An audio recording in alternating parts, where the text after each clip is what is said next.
BusinessSummaries.com is a business book summary service. Every week, it sends out to subscribers 9 to 12-page summary of a best-selling business book, chosen from among the hundreds of books printed out in the United States.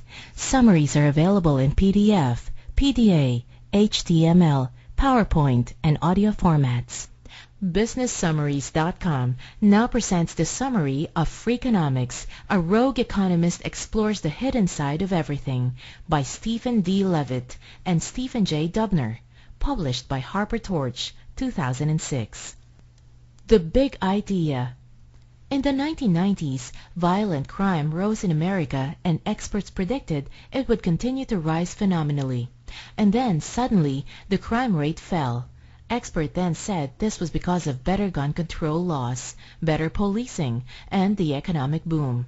But the theories were wrong. The real reason was that 20 years earlier, abortion became legal, and children who would have been born in adverse environments and thus were more likely to become criminals were not being born anymore. This is what Freakonomics by economist Stephen D. Levitt and journalist Stephen J. Dubner is all about. It looks at the world and how it works by exploring the hidden side of everything. It challenges conventional wisdom and proves that it is often wrong. It asks fresh, interesting questions most economists wouldn't even think about, such as, if drug dealers have so much money, why do they still live with their moms? Or, which is more dangerous, a gun or a swimming pool? 1. The hidden side of everything. Levitt is a young, brilliant, multi-awarded economist whose gift is to ask interesting, unexpected questions and find new insights about how the world really works. Using economics and its tools for measuring data, Levitt, in collaboration with Dubner, strips a layer or two from the surface of modern life to see what happens underneath and shows us that life is even more intriguing than we think. For Levitt, morality represents the way people would like the world to work. Economics represent how the world actually works. So first, the book offers 5 fundamental insights using economics. 1. Incentives are the cornerstone of modern life, and understanding them is the key to solving any riddle of human behavior or event. Second, the conventional wisdom is often wrong. While we often accept explanations and theories from experts as fact, these are often not scientific at all. For example, drinking 8 glasses of water a day has never been proven to do a thing for your health. Third, dramatic effects or events often have distant, even subtle causes. For example, the drop in crime rate was not caused by any recent efforts at policing, but by the abortion law passed 2 decades earlier. Fourth, experts use their informational advantage to serve their own agenda. From real estate agents to scientists, most experts have their own biases in favor of self-interest. This means they don't always put your best interest first. Fifth, knowing what to measure and how to measure it makes a complicated world much less so. This means that, despite the chaos and seeming unpredictability of the modern world, it is understandable if we learn to look at the data in the right way.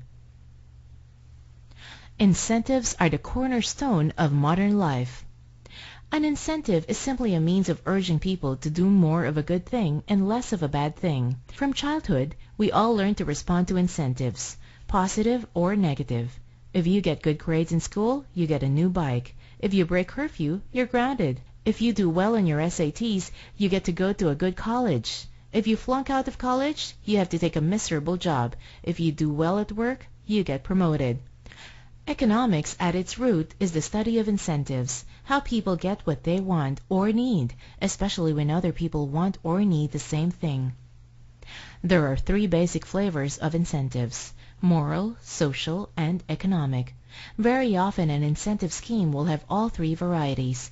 For example, the anti-smoking campaign imposed a $3 sin tax as an economic incentive against buying cigarettes.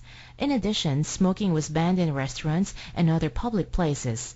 This was a social incentive. At the same time, government asserted that terrorists raised money by selling black market cigarettes, which was a moral incentive against smoking. People often lament that there is so much crime in modern society and say it was more peaceful in the good old days. But this is far from true if you take the long view. Statistics show that compared to the 18th and 19th centuries, or even the 1900s to 1950s, crime is considerably lower today. And again, this is because of incentives. Compared to earlier times, we have more moral, social, and economic incentives today against committing crime. We have economic incentives, losing your job and income from going to jail. Social incentives, the fear of being seen by others as a criminal. And moral incentives, we don't want to do something we consider wrong. Or take the conventional wisdom that money often buys elections. But if you look at the data on candidates who run against each other in various elections, the amount of money they spend hardly matters at all. What really matters is now how much a candidate spends. What matters is how he or she is in the eyes of voters. Dramatic effects often have distant, even subtle causes. We already learned that one major reason behind the crime drop was the law legalizing abortion. Another example of a distant cause that is causing a dramatic effect is the invention of crack cocaine in the 1970s. Before then, the civil rights movement in America had made great progress in making life better for Black Americans in terms of health care, education, job opportunities, etc. But when crack cocaine, cheaper form of cocaine, was invented, the job of distributing it to the masses falls to black street gangs. Crack cocaine set back blacks' progress in America by about 10 years. Infant mortality again soared after declining for years, and crime waves in black neighborhoods increased. On a national scale, crack cocaine contributed to a rise of a nationwide crime wave in America. Experts use their advantage to serve their own agenda. Take real estate agents, for example. You hire an agent to sell your home because you think he or she would know better than you know how to do it and get you the best price possible. But real estate agents are human, and they respond to incentives. When a real estate agent sells your home, he or she makes you take the first good offer that comes along. This is because it doesn't make much of a difference to her commission. If you get a slightly better offer later, she or he just wants to close the deal as quickly as possible, so that she can move on to the next deal.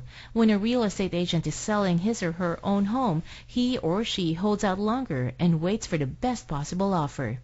This is also why a medical study revealed that obstetricians in areas with declining birth rates are more likely to perform cesarean section deliveries. They try to make up for less business with more expensive procedures.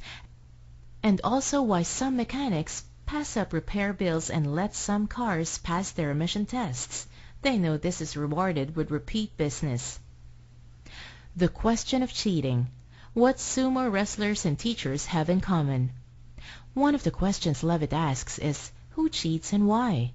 Well, his studies show that even those who seem most honorable or who seems to have the least opportunity to do so often cheat because of incentives. This is what sumo wrestlers and school teachers have in common. Cheating on standardized tests. In a study of the Chicago public school system, Levitt found that a significant percentage of teachers helped their students pass the annual standardized tests. Why? Because the system provides incentives to schools and teachers whose students get high scores. Under the No Child Left Behind policy in American education, school children who get low scores on the standardized tests get held back a year. In addition, a school that gets low scores can get its funding cut or face closure, and a school teacher whose students get low scores can get demoted or fired. Conversely, schools which do well on the test get more funding, while teachers whose students get good scores can get promoted or receive cash bonuses. But how to measure if teachers are cheating? Levitt and Dubner looked at the database of test answers by students from the 3rd to 7th grade from 1993 to 2000. This amounted to roughly 30,000 students per grade per year. More than 700,000